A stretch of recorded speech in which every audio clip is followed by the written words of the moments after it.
Hello everyone, my name is Fatima and welcome back to the Race Edit.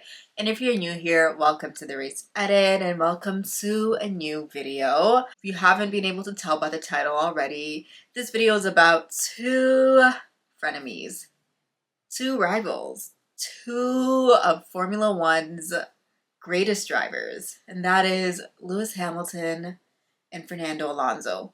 Yes, I said greatest drivers because they both have more than one championship and they're still racing well into their late 30s and early 40s. So do with that what you will. But no, today's video is about Fernando Alonso, Lewis Hamilton, and I really wanted to touch on this video because one, I like to think of it as sweet nostalgia, and two, the whole age thing has been a topic of discourse for quite a while now, and I figured why not just combine them into one video? I say sweet nostalgia because honestly, they're both at a place in their careers where retirement feels like it's creeping up slowly. Many people thought Alonso was going to be out a while ago, and that guy is still out here doing his thing. Shout out to him for that. And Lewis Hamilton is also still out here racing. We know that soon come, they won't be racing in Formula One officially. Yes, Alonso's left before, but he's come back. But the next time he leaves, yeah, it's probably for good. And Lewis Hamilton said once he's out, he's out. There's no coming back. So,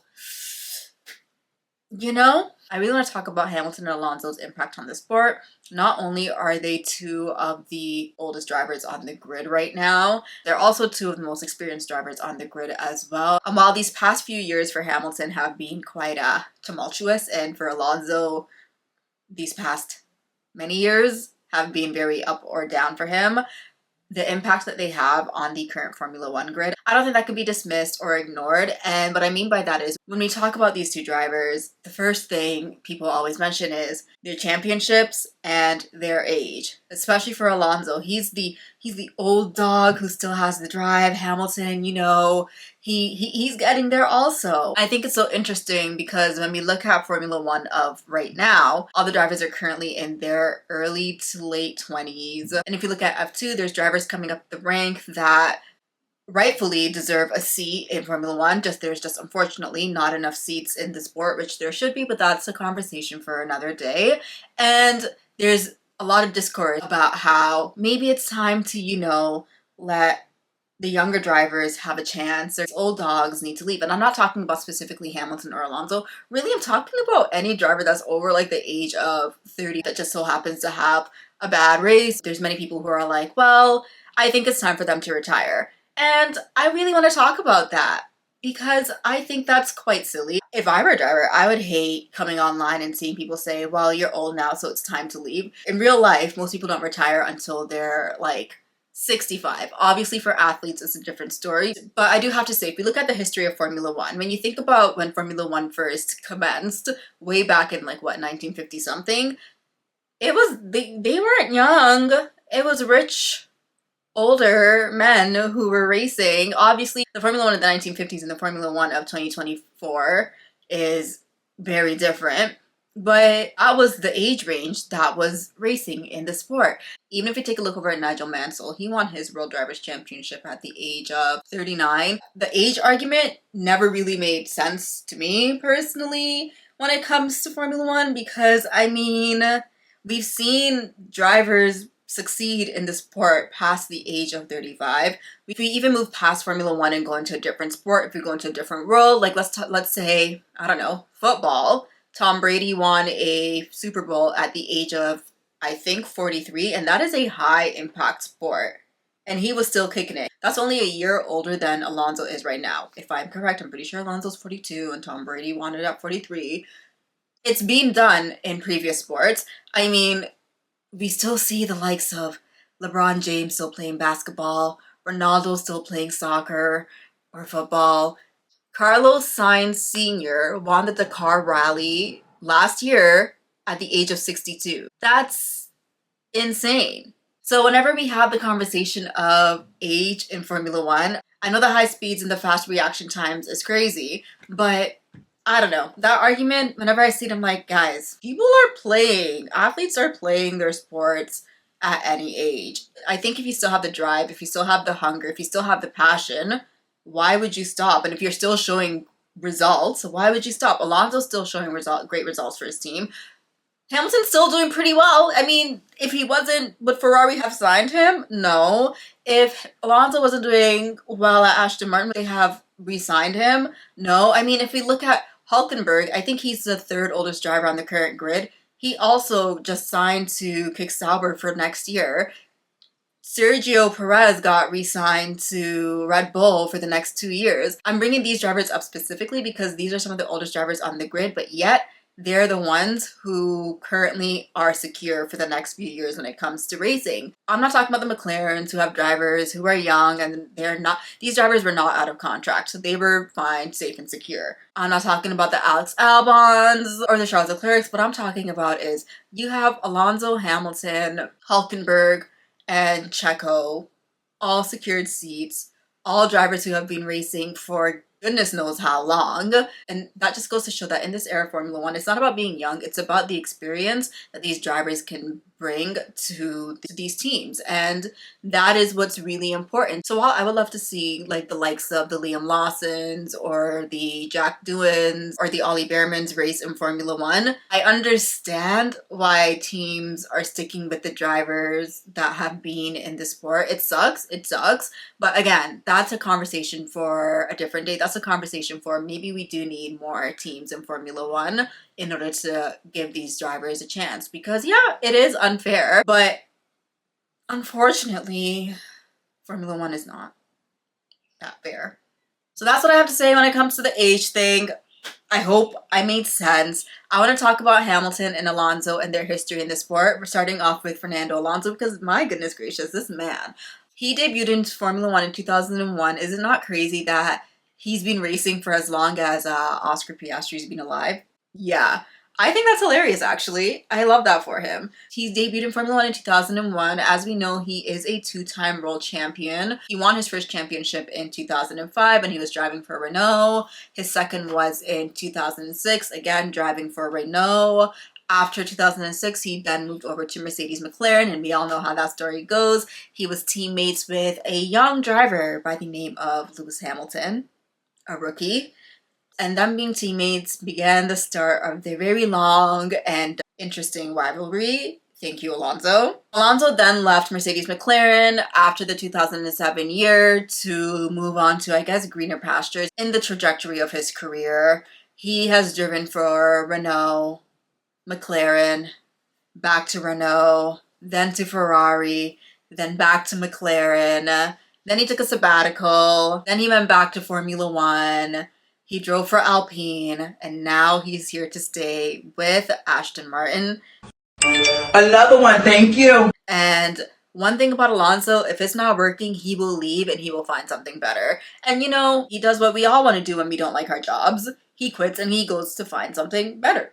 I respect it. And as for Lewis Hamilton, I mean, if you've been here before, then you already know his story because this is a Lewis Hamilton fan over here. But long story short, if you don't know, he debuted in Formula One in 2007 with Mercedes McLaren. As I mentioned, Fernando Alonso was his teammate. He came second in the World Drivers' Champion standing. 2013, he left McLaren to go to Mercedes, and this was after a couple of rough years at McLaren. Once he went to Mercedes, the rest is pretty much history. He's a 6-time world champion with Mercedes, 7-time altogether. I mean, statistically, he is the greatest driver of all time, and not even arguably, like, the stats are there. You can fight me on it, but it's the truth. And in 2025, he will be leaving Mercedes after 10 years to go to Ferrari, the greatest Formula One team of all time. Just great linking up, no biggie. And that is a very, very quick synopsis of Alonso and Hamilton's careers in a nutshell. Why did I bring it all up? Well, because to me, Alonso and Hamilton represent Formula One of the past. And it's a Formula One that maybe I'm just like nostalgic for the early 2000s, etc. But I just love that era in general. And I guess just thinking about how their careers are pretty much coming to an end it's quite bittersweet. Here I am making a video about their careers coming to an end and they have not announced a retirement. Both of these drivers literally re-signed for more seasons with their respective teams or with their future teams. And I'm just like, they're gonna leave. But it's true, like, I feel like whatever once Alonso's contract with Aston Martin, this new contract is done, he's done. And I feel like once Lewis Hamilton achieves what he wants to achieve at Ferrari, he's also done. And I hate that for me personally. Mostly for Hamilton, because I'm a Hamilton fan. Alonso, you know, me and Alonso got beef. Because he's a petty man. Alonso and I have beef because he's petty. But they represent drivers who are hungry. Both of them could have thrown in the towel and said, I'm done. Alonso could have quit a long time ago. Yes, he took a sabbatical, but he was still racing. Hamilton could have quit after 2021, and he said, no, I want what's mine, which is his 8th championship. Alonso is well into his 40s now. Sorry. Alonso is well into his early 40s now, and he is still racing and out racing some of these younger guys. Hamilton, late 30s, he's still here out racing these younger guys. Although we know the season start, hasn't been his best season start, and it hurts. But if he wasn't hungry, he wouldn't be here. It's not lost on me that both of these drivers have spoken out about the sacrifices they've had to make in order to continue racing at this stage in their lives. But if you want it, you want it, I guess, right? It's also not lost on me. And I know I'm not the only one who yearns for the Formula One of the past. Not that there's anything wrong with our current racing, but there's just something so special to me about that era. I mean, I yearn for it. I see others yearn for it too. And the way others yearn for it is by begging for Sebastian Vettel to come back to racing. Because that guy, I mean, he was a rock star. 4-time world champion with Red Bull. He killed the game. And he knew when it was time to hang in the towel. And when he retired, that was really sad. But I know I'm not the only one who yearns for that era of Formula One still. I think we all yearn for it in a different way. Look how excited people get whenever you see Hamilton and Alonso racing side by side each other, because you know their rivalry, and if they're both in a position to race in championship contending cars, they're gonna give it their all. I mean, we yearn for it when we talk about Sebastian Vettel and wanting him to come back to Formula One. And that's because they really put their heart and soul into the sport. And once Hamilton and Alonso retire, that really does mean the end of an era for the racers of the Sebastian Vettels, the Jenson Buttons, the Mark Webbers, even the Schumachers, the Felipe Massas. I mean, the list goes on, but that's it. And we're not getting that back unless they come back as pundits, but it's still not the same. And I don't know. It's a really special era to me, and I guess really this video is just me yapping about how I'm gonna miss Hamilton when he retires. I'm gonna have to pen a whole special for him, I guess. Even Alonso, even if I have beef with him for life because he's a hater, he is, it'll still be sad when he leaves. But hey, that's not for another few years at least. And because Mr. Hamilton is going to Ferrari, in my humble opinion, I think that means he will get his 8th world championship with Ferrari. I would like to see it. Mark my words, he is winning that title. He's winning that title. He'll be an 8-time world champion by 2026, and we'll call it a day. Yeah? Sounds good. And Alonso, I hope you get another race win. Maybe another title after Hamilton gets his 8th, perhaps. But I guess that's all I have to say. Thank you for taking the time to sit here and watch this video. And if you liked it, please feel free to like and subscribe. And I will see you all in the next one. Thank you and take care.